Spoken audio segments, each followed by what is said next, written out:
अस्सलाम वालेकुम नाज़रीन, प्रोग्राम आपकी आवाज़ अब्दुल क़य्यूम साहब स्वीडन से हमारा साथ देंगे।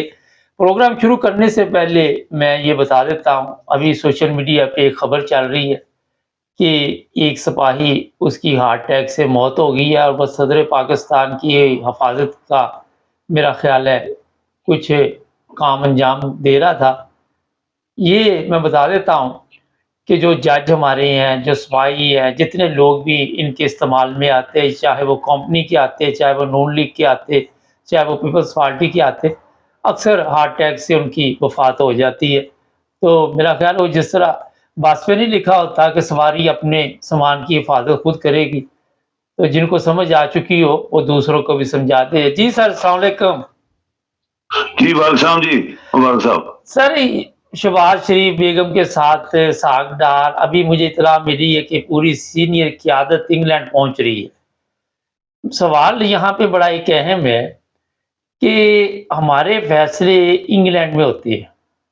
नवाज़ शरीफ जो है यहाँ पे बैठ के मुकम्मल सिस्टम को चला रहा है, ना इसके पास कोई ज़िम्मेदारी है, इसके पास सफारती पासपोर्ट भी है।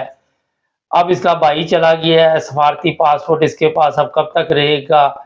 नई गवर्नमेंट जो आई है निगरान, वो क्या करेगी? मैंने कहा ज़रा बताइए हमारे देखने वालों।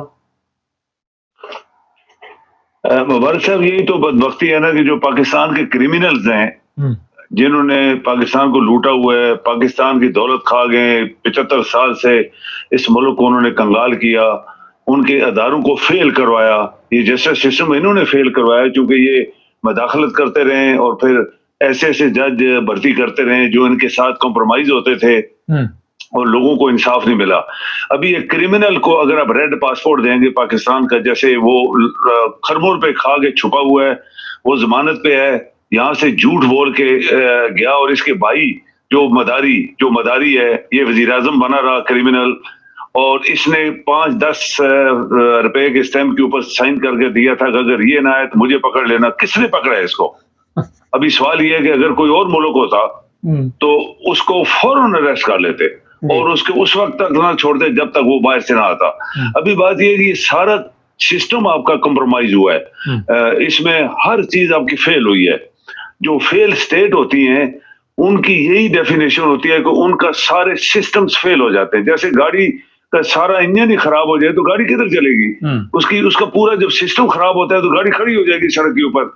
ये वो पूरी गवर्नमेंट का जो सिस्टम है जिसमें आपका, जैसे अभी 2-3 दिन से प्रेसिडेंट का चल रहा है, the highest post in the Pakistan, president of Pakistan, वो हर लिहाज से वो चाहे उसकी पावर लिमिटेड है लेकिन वो सबसे बड़ा, अगर कोई पाकिस्तान का आदमी है तो वो प्रेसिडेंट होता है।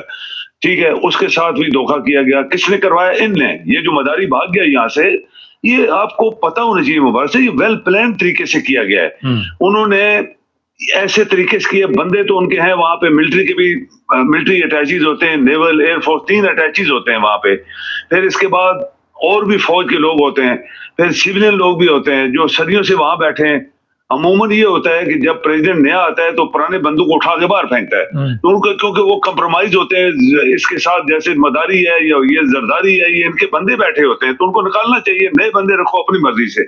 तो ये आपका सारा सिस्टम फेल हुआ है मुबारक साहब, जिसकी वजह से क्रिमिनल्स को भी रेड पासपोर्ट मिले। ये रेड पासपोर्ट होते हैं, प्राइम मिनिस्टर, सदर, ये वो दुनिया में कहीं जाए कोई उनसे पूछता भी नहीं है। एक आदमी खरबों रुपए खाने वाला, उसको रेड पासपोर्ट है। ये मदारी जो दुनिया का करप्ट, बेईमान, लानती, इसके चेहरे पे लानत 24 घंटे में देखता हूं। ये झूठा आदमी है और जब बात करते हैं काफरों की तरह मुस्कुराहट इसके चेहरे पे होती है। तो इसको भी रेड पासपोर्ट दिया हुआ आपने, जरदारी को भी रेड पासपोर्ट दिया हुआ है। अभी जितने आपके एमएनए एमपीज हैं सबको जो है वो डिप्लोमेटिक पासपोर्ट हैं। तो जो पाकिस्तान के क्रिमिनल्स हैं उनके आपने जब इतनी सहूलतें दी हुई हैं तो वो तो सब बदमाशी करेंगे जो कर सकते हैं। और आपको ये पता है अच्छे तरीके से कि पाकिस्तान चारों तरफ से फेल हुआ है। उसकी इकानमी फेल हुई, اس کے ادارے فیل ہوئے, اس کا جسٹس سسٹم فیل ہوا, اس کی کمیونیکیشن ایڈمنسٹریشن فیل ہوئی, اوپر سے نیچے جو جا رہا ہے وہ سب وہ کمپرومائزڈ ہوتا ہے. تو ہم کیسے کہہ سکتے ہیں دنیا کو کہ پاکستان چل رہا ہے؟ ابھی ساری دنیا یہ سوال اٹھا رہی ہے کہ یہ 75 سال میں یہ ملک چلا کیوں نہیں. اس کی کمپیئرنگ لوگ کر رہے ہیں افغانستان سے. کئی لوگوں نے بولا کہ افغانستان بہت اچھا چل رہا ہے پاکستان سے, جس کا ساری دولت لوگ کھا گئے. تو پھر بھی آپ کے ادارے جو ہیں, یہ ملٹری جو ہے, یہ کس کے گھٹنوں کے اوپر بیٹھ کے یہ پاور استعمال کرتی ہے؟ سیاستدانوں کے اوپر. سیاستدان کون ہے؟ دنیا کے کرپٹ ترین انسان. انہوں نے فوج کو بھی ابھی کرپٹ کر دیا ہے. فوج کے جنرل اگر پلاٹ خرید رہے ہیں, بیچ رہے ہیں, فیکٹریاں لگا رہے ہیں, ادھر ادھر کر رہے ہیں, پیسہ کھا رہے ہیں, تو وہ پیسہ تو اصل میں تو پاکستان کا ہے نا.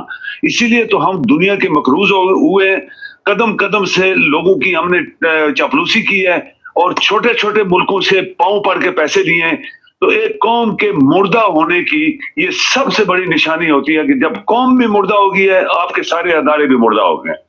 سر یہ بتائیے, قوم تو مردہ ہوگی, ادارے مردہ ہو گئے, وہاں پہ ویسے اگر میرے سے پوچھو تو زندہ لاشیں پھر رہی ہیں, نہ ان کا مقصد ہے زندگی کا, نہ کوئی میرا خیال ہے کہ جو وہ کر رہے ہیں اس کا کوئی رزلٹ اچھا نکل رہا ہے. جو سب سے بڑا اس کا سوال ہے کہ یہاں پہ کیوں بھاگ کے آ رہے ہیں ساری سینئر قیادت انگلینڈ میں, یہ نون لیگ کی, یہ یہاں پہ بیٹھ کے کون سی نئی سازش کریں گے؟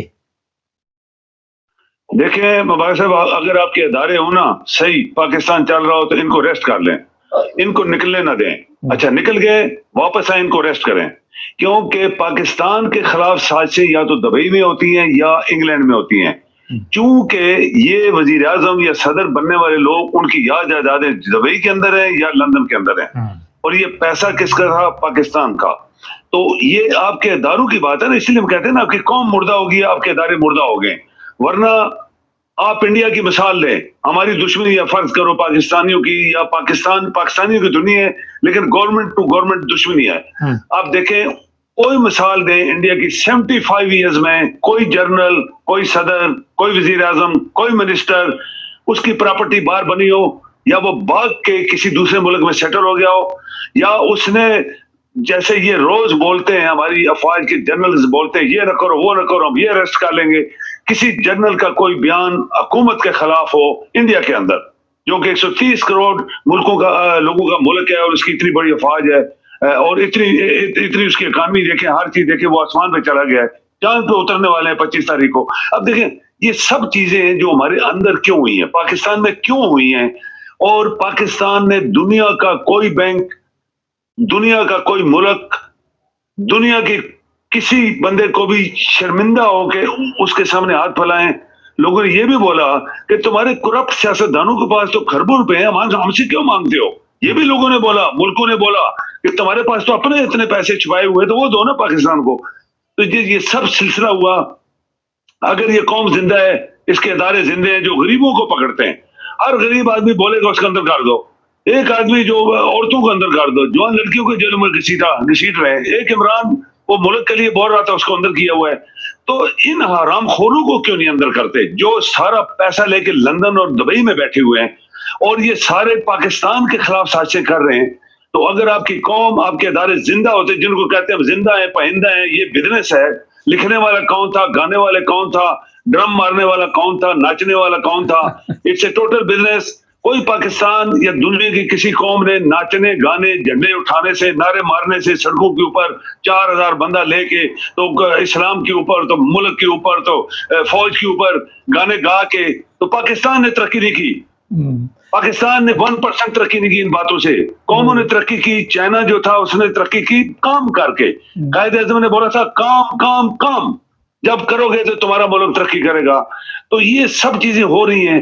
تو ہم اسی لیے کہتے ہیں کہ آپ کی قوم جب مردہ ہو گئی ہے, یہ نعرے مارے زندہ ہیں تو پائندہ ہیں تو فلاں ٹھیک, یہ سب فراڈ ہے. اٹس اے بگ فراڈ جو لوگوں کو بیوقوف بنانے کے لیے یہ کیا جاتا ہے. اور یہ ادارے زندہ ہوں تو ان حرام خوروں کو پکڑو, جب نکلتے ہیں پکڑو, اگر نکل گئے تو واپس آ کے پکڑو ایئرپورٹوں پہ, اور ان کی سب سے پہلے ان کی جائیدادیں ضبط کرو جس کے اوپر یہ سب کچھ کر رہے ہیں. سب جائیدادیں, فیکٹریاں, پیسہ, گھر بار, ان کی سینکڑوں تک پکڑ لو. بہت شکریہ, اور ان کو جیلوں میں گھسیٹو اور ان کو پھانسی دو. مبارک صاحب, یہ ملک ٹھیک ہو جائے گا. جب یہ چیزیں جب قوم کرے گی تو یہ ملک ٹھیک ہو جائے گا. بہت شکریہ سر. अच्छा मुझे हंसी आ गई, वो वाकई ठीक कह रहे, ठुमका चल रहा है ढोल की। अच्छा मैं आज एक प्रोग्राम करूँगा, उसमें मैं आपको बताऊँगा कि ये ढोल धमक्के ने हमारा क्या बेड़ा गर्क किया है। मैं ऐसी चीज़ें आपके सामने लेके आऊँगा, एक स्पेशल अभी थोड़ी देर बाद प्रोग्राम करूँगा। अच्छा जो 2 चीज़ें और रह गई थी वो मैं बताऊँगा अब आपको। पहली चीज़ तो ये है कि जो वो पुलिस वाला था जिसने गालियाँ निकाली सबको, उससे सवाल-वाल मुख्तसर किए गए थोड़े से, मेरा ख़्याल वसीह तरीके के साथ है वो जो सवाल पूछने वाला बंदा था, उसे चाहिए था कि कुछ हमारे जर्नैलों के बारे में पूछता, कुछ अदालतों के बारे में पूछता कि तुम्हें अदालत में लेके जाएँगे, तुम्हें चीफ़ ऑफ आर्मी स्टाफ जो है वो सज़ा देगा। तो ये चीज़ें मगर नहीं उसने पूछी। मगर जो असल बात मैं बताने वाला हूँ वो ये है कि एक ड्रामा किया गया। आईजी पंजाब उसे जफ़ियाँ डाल रहा है, बड़ा खुश हो रहा है कि तुमने मेरी इतनी इज़्ज़त की, ये लोगों के सामने, कैमरे के सामने, कहता है कि ये पागल है। अच्छा, अब पता चला कि ये भी 2 नंबरी हुई, उसको जेल में डाल दिया गया। वो अब जेल में है, वहाँ पे पता नहीं किस हाल में है। तो ये वहाँ पे डबल गेम जो चलती है उसका एक हिस्सा आपको मैंने बता दिया। नाज़रीन, हमारे चैनल को सब्सक्राइब कर लें, जुड़े रहें हमारे साथ ताकि और भी प्रोग्राम देखते रहें।